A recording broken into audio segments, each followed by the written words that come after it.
Hello and welcome to A Book in 2 Minutes, day 10. Let's swap those glasses for these glasses. And apologies for the hot mess that I am today. I'm just taking a break in some very rare Welsh sunshine from trying to keep the weeds under control. The weeds that grow madly while we're not here, and now they need some serious tidying up, and it's absolutely roasting here. However, A Book in 2 Minutes at 4 o'clock, we're still going ahead with that.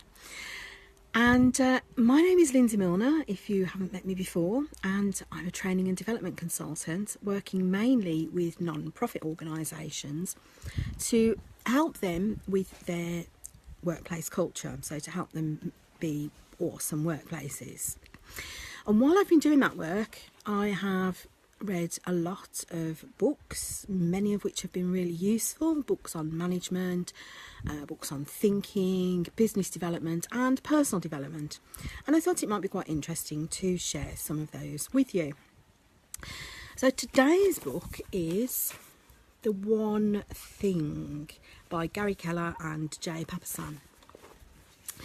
Now, I'd been meaning to read this book for quite a long time, but I hadn't quite got around to it. And then eventually somebody was posting about it, so I thought, oh yeah, you've meant to read this, get on with it, read it.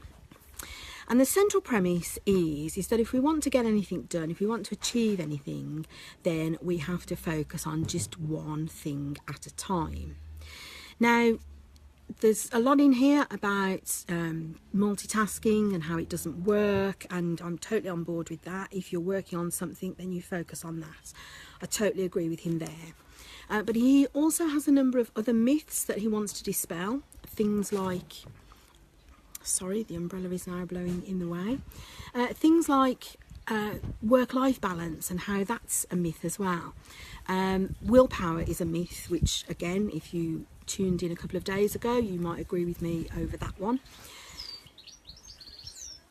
I'm a little bit ambivalent about being able to focus on one thing. I agree one thing at a time, but he almost imply, or they almost imply, that you need to focus on literally one thing in your life. So, like, if your work is your most important thing, then your family and your health and fitness kind of almost take a bit of a back seat. And I don't really buy that. There's a chapter on balance and work-life balance, and he says that only came into our vocabulary in the sort of mid-80s. And since then, it's really blown up as a thing that everybody wants work-life balance. And he talks about extremes, that you can't focus on the extremes. But I think ultimately what he is saying is that you have to counterbalance. You have to, if you focus too long on one thing, then you need to switch and focus on something else. So in a lot of ways, it's kind of the same message as some of the other books, The Willpower Doesn't Work, one that we talked about.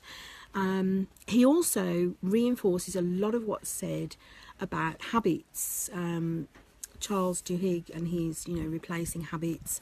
There's some interesting stuff in here about how it takes, that everybody thinks it takes 21 days to ingrain a new habit, and the science does not back that up. It's more likely to take anything between 21 and about 250 days, depending on how complex the habit is, how much of a change it is for you, how difficult it is to ingrain as a new habit. But he says the average is 66 days. It's worth a read, possibly, if you're really keen on wanting to do everything you can to change your habits. I would probably recommend The Power of Habit, the Charles Duhigg one, over this one if you've only got time for one of them. That said, I don't think this book is a proper waste of time. There is some interesting stuff in here. So that's The One Thing by Gary Keller and Papasan. A Book in 2 Minutes. If you have read it, let me know what you think. Do you think I've got it right, or do you think that there's a lot more value in this book? be interested to see your comments. If you haven't read it, do you think you might now run out and give it a go, or is it not for you? I haven't persuaded you. Sorry, the wind's getting up now and the umbrella keeps getting in the way. I will sign off. That's been a book in a bit more than 2 minutes as usual. Look forward to seeing you tomorrow, same time, Facebook Live, 4 p.m. Bye.